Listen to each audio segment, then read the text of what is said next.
Hello दोस्तों, I welcome you again. तो आज हम बात करेंगे अपने वोकेबुलरी सेशन के नेक्स्ट 5 वर्ड्स के बारे में।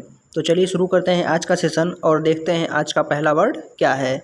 So the first word is desolate and the meaning of desolate is loneliness. ठीक है, तो डिजोलेट जो वर्ड है इसका मीनिंग होता है लोनलीनेस। ठीक है, तो डिजोलेट वर्ड को, इसका सिनोनिम जो लोनलीनेस है, इसको याद कैसे करेंगे। तो आप डिजोलेट को पढ़ेंगे डिजेलेट। ठीक है, इसको आप अलग अलग करेंगे तो इसको बनेगा, ये बनेगा डिजेलेट, डिजोलेट, डिजेलेट, डिजोलेट यानी डिजेलेट। तो जब डीजे, अगर सपोज़ करिए किसी का शादी विवाह है या कोई फंक्शन है, तो जब डीजे लेट हो जाता है तो लोग कैसे हो जाते हैं, लोनलीनेस हो जाते हैं, यानी उदास हो जाते हैं। ठीक है, क्या हो जाते हैं, उदास हो जाते हैं लोग, अनहैप्पीनेस लोगों में फैल जाती है, बहुत दुख व्यक्त करते हैं लोग। तो जब डीजो लेट हो जाता है यानी डीजे लेट हो जाता है तो लोग कैसे फील करते हैं, लोनली फील करते हैं, उदास फील करते हैं, अनहैप्पी फील करते हैं। ठीक है, तो इस प्रकार का वो प्रदर्शन करते हैं, जिसके कारण आप याद कर पाएंगे कि डीजोलेट जो वर्ड है इससे आप डीजेलेट को रिलेट करेंगे और याद करेंगे कि इसकी सिनोनिम होती है लोनलीनेस या अनहैप्पीनेस। ओके, बढ़ते हैं अपने अगले वर्ड की तरफ और हमारा नेक्स्ट वर्ड है डिटेंशन। ठीक है, डिटेंशन का जो मीनिंग होता है वो होता है इम्प्रिजनमेंट। ठीक है, डिटेंशन की जो मीनिंग होती है वो क्या होती है, इम्प्रिजनमेंट। तो इसमें हम जानेंगे, इसको याद करने की सबसे आसान ट्रिक क्या होगी। तो इसे हम इस तरीके से याद कर सकते हैं कि डिटेंशन वर्ड को हम ब्रेक करेंगे तो ये क्या बनेगा, डिटेंशन, यानी डी से बन जाएगा दोगे, और टेंशन से आप याद रखते हैं, ये आप फेस देख के पता कर पा रहे होंगे टेंशन की मीनिंग। ठीक है, तो डी टेंशन यानी दोगे टेंशन, क्या करोगे, अगर टेंशन दोगे, ठीक है, दोगे टेंशन तो क्या होगा, आपको जेल भेज दिया जाएगा या कैद कर लिया जाएगा। इम्प्रिजनमेंट मीन्स क्या होता है, कैद करना या हिरासत में लेना। ठीक है, तो अगर आप किसी को टेंशन दोगे तो आपको इम्प्रिजनमेंट होगा, हिरासत होगी या कैद हो जाएगी। तो इसलिए किसी को टेंशन ना दें और इम्प्रिजनमेंट से बचे रहें। तो डिटेंशन को आप इस तरीके से आसानी से याद कर पाएंगे कि दोगे टेंशन तो आपको इम्प्रिजनमेंट हो जाएगी। ठीक है, तो इस वर्ड को आप इस तरीके से याद कर लेंगे। बढ़ेंगे अगले वर्ड की तरफ, तो हमारा नेक्स्ट वर्ड है रिकैल्सिट्रेंट। ठीक है, तो रिकैल्सिट्रेंट जो वर्ड है इसकी मीनिंग होती है डिसोबीडिएंट। ठीक है, डिसओबीडिएंट, जैसे आप कोई एप्लीकेशन बचपन में लिखते थे तो आप लिखते थे कि योर ओबीडिएंट। ठीक है, यानी कि आपका बहुत शिष्ट लड़का, ठीक है, आपका वेरी ऑनरेबल स्टूडेंट। तो यहाँ आपका लेकिन क्या हो जाएगा, डिस लगा है, आपके ओबीडिएंट के सामने क्या लगा है, डिस, यानी ये एक निगेटिव चीज़ को प्रदर्शित करता है।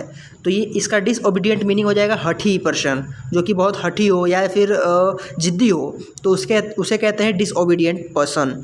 ठीक है, तो रिकैल्सिट्रेंट की मीनिंग क्या हो जाएगी, डिसओबीडिएंट। ओके, आप बात करते हैं इसको याद करने की ट्रिक की। तो आप यहाँ पढ़ पा रहे होंगे रिकैल्सिट्रेंट है। ठीक है, तो री माने क्या होता है, दोबारा। ओके, और कैल्सी से आपको याद हो पा रहा होगा कि कैल्शियम। ठीक है, तो री कैल्शियम यानी कैल्शियम जब दोबारा उसने लिया तो उसके पास इतनी एनर्जी आ गई। ठीक है, आप यहाँ देख पा रहे होंगे एनर्जी के सोर्स क्या क्या है, कैल्शियम जिससे मिलता है। तो आप इसको फनी ट्रिक से याद करेंगे जिससे आपको बार बार ऐसे याद ना करना पड़े, ये आपको हमेशा के लिए याद हो जाए। ठीक है, तो उसने जब दोबारा कैल्शियम लिया, रिकैल्सिट्रेंट जब हुआ, दोबारा उसने जब कैल्शियम लिया तो उसके पास इतनी ज़्यादा पावर आ गई कि वो अब हठी हो गया है, बहुत ही ज़्यादा क्या हो गया है, हठी हो गया है, जिद्दी हो गया है, उसको अब कंट्रोल नहीं किया जा सकता। ठीक है, तो वो कैसा हो गया है, अनकंट्रोलेबल हो गया है। तो एक सिनोनिम इसका ये भी है रिकैल्सिट्रेंट का, एक या तो आप कह सकते हैं डिसओबीडिएंट, और इसका एक अनदर सिनोनिम होता है uncountable, uncontrollable. Okay, sorry, uncontrollable होता है, मैं स्पेलिंग लिख देता हूँ, कंट्रोल एबल। ठीक है, जिसे आप कंट्रोल न कर सकें उसे अनकंट्रोलेबल कहते हैं। तो रिकैल्सिट्रेंट की मीनिंग क्या हो जाएगी, डिसओबीडिएंट या फिर अनकंट्रोलेबल। ओके, बढ़ते हैं अगले वर्ड की तरफ, तो हमारा नेक्स्ट वर्ड है स्पर्शे। ठीक है, तो स्पर्शे की मीनिंग क्या होती है, स्कैटर्ड। तो स्पर्शे की मीनिंग हो जाएगी स्कैटर्ड यानी बिखरना। ओके, किसी भी चीज़ का बिखरना क्या हो जाएगा, स्कैटर्ड या स्पर्श। तो स्पर्श का सिनोनिम हो गया स्कैटर्ड। और बात करेंगे इसको याद करने की ट्रिक की, तो स्पर्श से जो वर्ड है आपको कैसा प्रतीत हो रहा है, स्पर्श, just like here you can see that this person is going to touch this. और यू कैन से स्पर्श दिस, ओके। यह जो है इस अपने फिंगर से इस फूल को क्या करने जा रहा है, ये फूल कौन सा है आप पत्ती देख के पता कर पा रहे होंगे, इसे बोलते हैं छुई मुई का पौधा, ओके। तो ये क्या करने जा रहा है, इसे स्पर्श करने जा रहा है। तो जब ये स्पर्श करेगा तो छुई मुई की आपकी क्वालिटी पता है कि अगर आप इसे छूते हैं तो ये क्या हो जाता है, बिखर जाता है, फैल जाता है, ओके।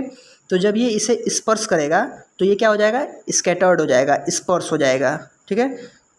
चूँकि ये सिनोनिम्स है तो आप इसे दोनों वर्ड कह सकते हैं, या तो ये स्पर्श हो जाएगा या स्कैटर्ड हो जाएगा, दोनों बात सही है, ओके। तो इस प्रकार से आप इसको भी याद कर पाएंगे। बढ़ेंगे नेक्स्ट वर्ड की तरफ, तो हमारा नेक्स्ट वर्ड है galore, okay. So in this word you can see galore meaning is in abundance, okay. तो गैलोर जो वर्ड है इसको आप याद कैसे करेंगे ये मैं आपको बताता हूँ। By the way the meaning of in abundance is अधिकता, ओके। जब किसी भी चीज़ की अधिकता होती है तो उसे कहते हैं अबेंडेंस, ओके। तो इसको याद करने की ट्रिक मैं आपको बता देता हूँ। तो गैलोर यानी आप अलग अलग जब पढ़ेंगे तो ये हो जाएगा गालो और, ठीक है, गालो और। गैलोर को आप कैसे पढ़ेंगे, गालो और। तो कितना गालो, इन अबंडेंस, किसमें, अधिकता में गालो, और ज़्यादा जितना तुम्हारा मन हो उतना गालो। गालो और कितना, इन अबंडेंस यानी मैक्सिमम गालो, जितना तुम्हारा मन हो अधिकता में गालो, ठीक है, इन अबंडेंस में गालो। तो गैलोर वर्ड को आप इस तरीके से याद कर पाएंगे, इसकी सिनोनिम हो जाएगी इन अबंडेंस।